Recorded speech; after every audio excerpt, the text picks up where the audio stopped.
Hello जी, Ram Ram ji. Good morning सभी को। Office start हो चुका है और इधर आज मैं करूँगी पाठ पूजा। उससे पहले मैं करूँगी खाने की तैयारी। हुआ क्या कि केशव को छोड़ करके जैसे ही वापस आई तो दीपक जी के ऑफिस से फ़ोन आ गया कि जल्दी ऑफिस आना है, आज कोई मीटिंग थी। तो केशव के लिए जो चिल्ला बनाया था उसी में से बैटर बचा हुआ था, उसी का मैंने 2 चिल्ले बना करके दीपक जी का खाना तैयार कर दिया। और इधर ये स्वेटर मैंने वॉश करी थी तो इस पर वाइट कलर के रोए से आए हुए थे, तो मैं इसको यहाँ क्लीन कर दूँगी क्योंकि आज इनको पहन के जानी है। और इधर ऑफिस भी स्टार्ट हो गया तो फिर ये देखिए आप, सब्जी डालने का तरीका देखिए। यहाँ भी थोड़ी नोक झोंक हो गई, कहते हैं नहीं नहीं ऐसा कुछ नहीं है। मैंने कहा गिर जाएगी, आप आराम से करो प्लीज़, क्योंकि खाना इनको लेना होता है अपने हिसाब से ही। और इधर माल नोट हो रहा है, क्या क्या मंगाना है, क्या क्या ऑर्डर लगेंगे। उधर फ़ोन पे भी मेरी बातचीत चल रही थी, तो क्या क्या कॉल आई है वो स्टेटस मैंने चेक कर लिया था। काम स्टार्ट करवा करके फिर मैंने कहा कि चलो आज दीपक जी ने पूजा नहीं करी है तो आज मैं कर देती हूँ। तो आज यहाँ मैं 2 कटोरियाँ लगा रही हूँ पूजा करने के लिए। 2 ही दीपक लगाऊंगी क्योंकि आज है वीरवार और वीरवार के दिन मैं केले की और तुलसी माँ की पूजा करती हूँ।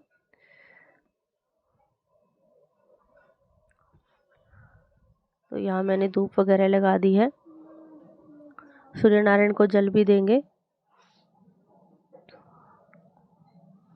और वीरवार को जो है यहाँ मैं बता रही थी कि एक तो चूल्हे पर और एक वैसे घर में पोछा भी नहीं मारते हैं, चूल्हे पे कपड़ा भी नहीं मारते हैं, ऐसी धारणा है, माना जाता है, ऐसा कहा जाता है।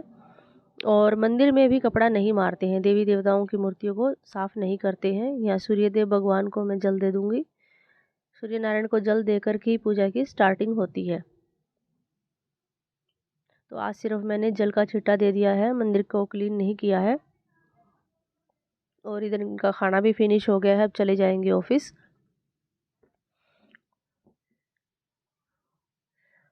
और जुकाम जो है वो कंटिन्यू बढ़ता जा रहा है, पता नहीं क्या है, जल्दी से मेरा जुकाम ठीक नहीं होता है। और अब मैं कर दूंगी केले की और तुलसी माँ की पूजा।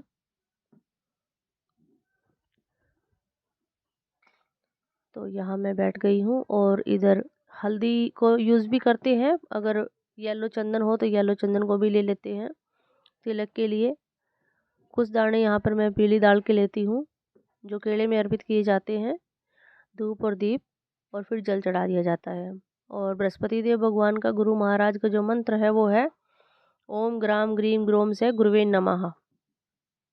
इस मंत्र का जाप करते हुए अगर पाठ पूजा करते हैं नित्य नियम से तो बहुत अच्छे शुभ फल मिलते हैं। ये मेरा खुद का अपना पर्सनल एक्सपीरियंस है और मैं अभी से ही नहीं, शादी से पहले से ही ऐसा करती आ रही हूँ। मेरे घर में तो क्योंकि थोड़ी कच्ची जगह थी तो बहुत बड़ा केले का पेड़ हुआ करता था जिसपे केले भी लगते थे, बहुत बड़ा होता था। शुरू से मैं ये करती हूँ और इस चीज़ को मैंने आज तक कंटिन्यू रखा हुआ है। बहुत सारी चीज़ें ऐसी होती हैं जो लड़कियां अपने मायके से भी सीख के आती हैं और उसको कंटिन्यू भी रखती हैं। मन की तसल्ली के साथ साथ आपको बरकत भी दिखती है और बहुत साफ रूप में दिखती है। और यहाँ मैं अब सभी देवी देवताओं को तिलक कर दूंगी। आपको बीच में एरोप्लेन की वॉइस आ सकती है क्योंकि आज मैं बाहर ही बैठी हूँ, काफ़ी धूप में बैठ के एडिटिंग कर रही हूँ क्योंकि जुकाम ने जो तंग कर रखा है। मैं सोच रही हूँ कि कुछ थोड़ा आराम आ जाए तो ठीक है। और इस तरीके से मैं माँ गोरा की करोली से तिलक करूँगी और यहाँ मैं आरती कर दूँगी। उसके बाद में मैंने बना ली थी चाय, क्योंकि चाय का फिर मैं भोग लगाती हूँ। और ये हमारे घर के शहंशाह और पतिदेव जी जा चुके हैं, कपड़े जहाँ मर्जी फेंक देते हैं, और क्या करें, ज़्यादा ही लाड़ चाव में पले बड़े हुए हैं। वो लाड़ चाव अभी बिखर रहे हैं और किस किस के साथ ऐसा हो रहा बताना ज़रूर बस फिर मेरा खाना खाने के बाद बिल्कुल हिम्मत नहीं रही। फिर नीतू ने कहा कि नहीं आप अंदर मत लेटो, बाहर ही धूप में ही लेटो। तो मैं आपको मेहंदी लगा देती हूँ क्योंकि कल है शिवरात्रि और शिवरात्रि का व्रत हम रखेंगे, बहुत ही अच्छे से धूमधाम से रखते हैं। तो इस दिन मेहंदी ज़रूर लगाते हैं, आप लोग भी लगा लें। और ये फिर दोपहर की चाय ले ली और ये मम्मी जी का वहम भी दूर किया कल्पना ने। बोली इसको नज़र हो रही है, नज़र उतारो। ये देखो मुझे क्या नज़र होएगी। और ये इधर रास्ते में थोड़े से मेरे को डॉगी मिल गए क्योंकि मैं और नानू जा रहे थे मम्मी की कुछ मेडिसिन्स के बारे में डिस्कशन करने डॉक्टर साहब से। तो रास्ते में ये मिल गए हमें।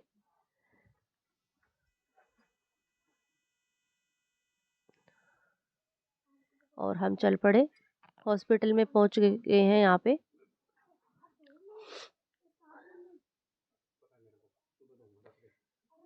डॉक्टर साहब ने बहुत ही अच्छे से हमें ट्रीट किया और बढ़िया कंक्लूज़न दिया।